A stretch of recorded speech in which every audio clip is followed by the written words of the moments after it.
10 নম্বর আমল হলো সকল প্রকার পাপাচার বর্জন করা, গুনাহের কাজ থেকে বিরত থাকা। এইটা হলো রমজান মাসের দ্বিতীয় সর্বোচ্চ গুরুত্বপূর্ণ আমল। সিরিয়ালে আমরা 10 নম্বরে বলেছি, কিন্তু 27টা রমজানের স্পেশাল আমলের মধ্যে সবচেয়ে গুরুত্বপূর্ণ আমল হলো রোজা রাখা, আর দ্বিতীয় সর্বোচ্চ গুরুত্বপূর্ণ আমল হলো সব ধরনের পাপাচার বর্জন করা, গুনাহের কাজ ত্যাগ করা। যদি কেউ রমজানে রোজা রাখে আবার চোখ দিয়ে হারাম জিনিস মোবাইলে দেখে, স্ক্রিনে দেখে, পত্রিকার পাতায় দেখে, অফলাইনে দেখে, পর্নোর দিকে তাকায় থাকে, সে যদি কান দিয়ে হারাম জিনিস শুনে, গান বাদ্য এই সমস্ত কিছু সে যদি উপভোগ করে, তাহলে তার এই রোজা আর উপোস থাকার মধ্যে কোনো পার্থক্য। মনে রাখবেন, রোজা শুধু পেটের হয় না, রোজা চোখের হয়, রোজা কানের হয়, রোজা হাতের হয়, রোজা মুখের হয়, রোজা শরীরের প্রত্যেকটা অঙ্গ প্রত্যঙ্গের হয়। একজন মানুষ যখন তার পুরো শরীরে রোজা করে, সে যখন সকল অঙ্গ প্রত্যঙ্গ দিয়ে আল্লাহর আনুগত্য করে, আল্লাহর নাফরমানি থেকে বেরিয়ে আসে, তখন সে সত্যিকারের রোজাদার হয়।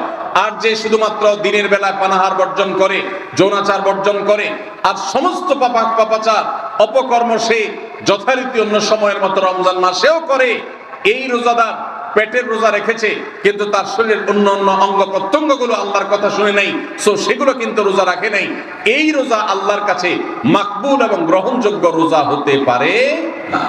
অতএব আমরা রমজান মাসে সব ধরনের গুনাহের কাজ বর্জন করবো তো ইনশাআল্লাহ। প্রিয় ভাইরা আমার, রোজা কিন্তু আমাদের সাথে কথা বলে। রোজার ভাষা আমরা অনেকে জানি না, কি বলে সেটা অনেকে বুঝি না, কিন্তু রোজা আমাদের সাথে কথা বলে। কি কথা? সিয়াম শব্দের অর্থ, আমরা যেটাকে রোজা বলছি সেটা কোরআনের ভাষায় বলা হয় সিয়াম, হাদিসে বলা হয়েছে সেটাকে সওম বা সিয়াম। এই সওম বা সিয়াম একই শব্দ, এর অর্থ হলো বিরত থাকা। এর অর্থ হলো কি ভাই? বিরত থাকা, ব্রেক দিতে জানা। আল্লাহ রাব্বুল আলামিন রোজার মতো ইবাদত দিয়েছেন আমাদেরকে জীবনে ব্রেক দেওয়ার অভ্যাস গড়ে তোলার জন্য। আমরা যেন ব্রেক দিতে শিখি, আমরা যেন থামতে শিখি, আমরা যেন নিজেদেরকে নিয়ন্ত্রণ করতে শিখি। ইসলামের যে বৈশিষ্ট্য, ইসলামের যে বিউটি, ইসলামের যে সৌন্দর্য, সেটা হলো ইসলাম পৃথিবীর মানুষকে আত্মনিয়ন্ত্রণ করবার কথা বলে। আজ ভোগবাদী পৃথিবীর যেদিকে তাকাবেন, চতুর্দিকে দেখতে পাবেন শুধু ভোগের হাতছানি। দুনিয়াটা মস্ত বড়, খাও দাও আর ফুর্তি করো, শুধুমাত্র ফুর্তি ফুর্তি এবং ফুর্তি, ভোগ এবং ভোগ এবং ভোগ।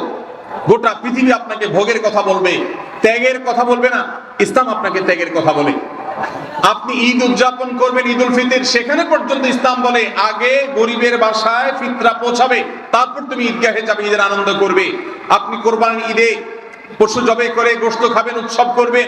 ইসলাম বলে ভালো কথা, তুমি উৎসব করবে, তোমাকে উৎসব করতেই দেওয়া হয়েছে, কিন্তু আগে গরিবের বাসায়ও এই গোশত পাঠাবে ঈদের, সেটা নিশ্চিত করবে, তার পাশাপাশি তুমি ঈদ উদযাপন করবে।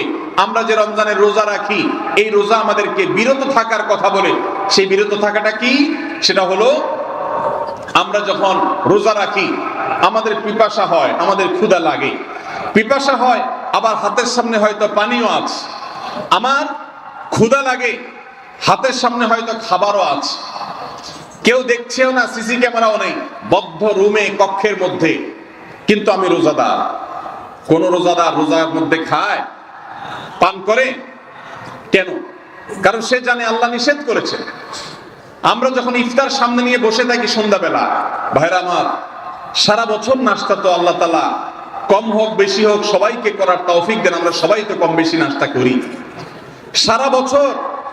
আপনি যদি বুফে গিয়ে 100 আইটেমের নাস্তা দিয়েও আপনি খাবার গ্রহণ করেন, সকালের ব্রেকফাস্ট আপনি খান, ইফতারের সময় মাত্র 2-4টা আইটেম নিয়ে বসে থেকে আযানের জন্য, সূর্য ডোবার জন্য যে অপেক্ষা করেন, ওই অপেক্ষার সময় যে অবর্ণনীয় স্বাদ আর তৃপ্তি পাওয়া যায়, পৃথিবীর সমস্ত খাদ্য গ্রহণের মধ্যেও এই তৃপ্তি বা স্বাদ নাই।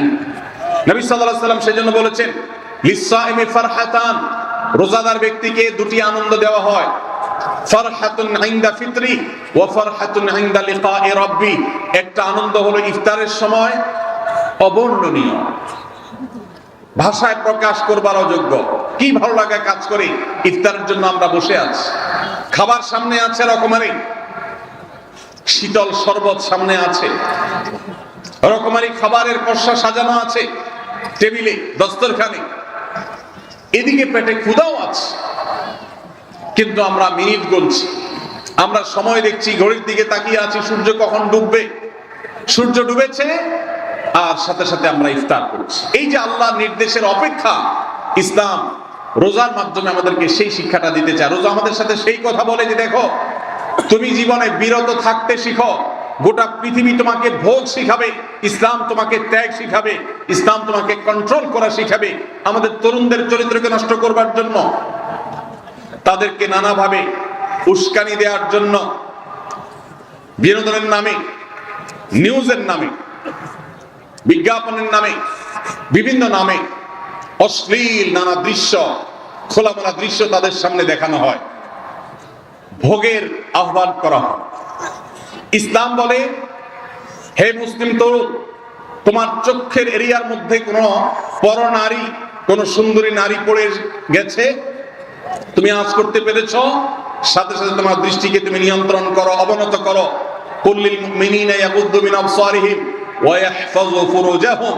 আল্লাহ বলছে, হে রাসূল বলে দিন ঈমানদার পুরুষদেরকে, তারা যেন তাদের চোখগুলোকে নামিয়ে রাখে, তাদের সম্ভ্রমকে তারা সংরক্ষণ করে। মনে রাখবেন, যা খুশি তা করতে পারা এটা যোগ্যতা নয়। নিজেকে নিয়ন্ত্রণ করলাম, যা খুশি তা করব না, এর নাম হলো যোগ্যতা। ডায়রিয়ার রোগী ডাইরেক্ট হয়ে যায়, যা খুশি যে করে, নিজের মন যেদিকে তাকে নাচায় সেদিকে নাচে, এই লোকটা অসুস্থ মানুষের মতো। আর মুসলিম যুবক, মুসলমান মানুষ, নারী পুরুষ, সে নিজেকে নিয়ন্ত্রণ করে। আল্লাহ এটা হারাম করেছেন, আমার মন চায়, চাইলেই আমি সেটা নিতে পারি, কিন্তু আমি নেব না। আমি একটা জিনিস ধরতে পারি, আল্লাহ হারাম করেছেন, সেজন্য আমি ধরবো না। এই শিক্ষাটা রমজান আমাদেরকে দেয়। অতএব রমজানের সবচেয়ে গুরুত্বপূর্ণ আমল হলো এই 10 নম্বর আমল, সেটা হলো পাপাচার বর্জন করা।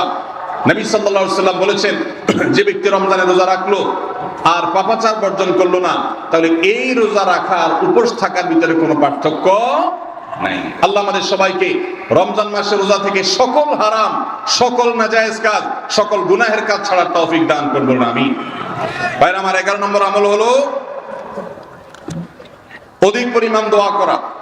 রমজান মাসে রোজা রেখে আমরা বেশি বেশি দোয়া করব। চলতে ফিরতে, উঠতে বসতে দোয়া করতে পারেন। আমাদের মায়েরা অনেকে শুনছেন আমাকে, রমজান মাসে আপনি গৃহস্থলী কাজ করছেন, রান্না বাড়া করছেন, ঘর ঝাড়ু দিচ্ছেন, আর মনে মনে আল্লাহর সাথে কথা বলেন। দোয়া মানে আল্লাহর সাথে কথোপকথন। আল্লাহ, আপনি আমাকে মাফ করে দেন, আমার বাবাকে মাকে মাফ করে দেন, সন্তানগুলোকে হেদায়েত দান করেন, চোখের পানি ফেলেন। নিয়মতান্ত্রিক দোয়া, বসে বসে হাত তুলে দোয়া করবেন কিবলামুখী হয়ে। আবার চলতে ফিরতে, উঠতে বসতে, এমনকি ওযু নাই সে অবস্থায় দোয়া করবেন। নবী সাল্লাল্লাহু আলাইহি সাল্লাম বলেছেন, 3 ব্যক্তির দোয়া ফিরিয়ে দেওয়া হয় না। কয় ব্যক্তির দোয়া? সালাতুল লা তুরাদ্দু দাওয়াতুহুম। 3 শ্রেণী মানুষের দোয়া ফিরিয়ে দেওয়া হয় না। এর ভিতরে এক শ্রেণী হলেন মাজলুম, কারোর জুলুমের শিকার হয়েছে।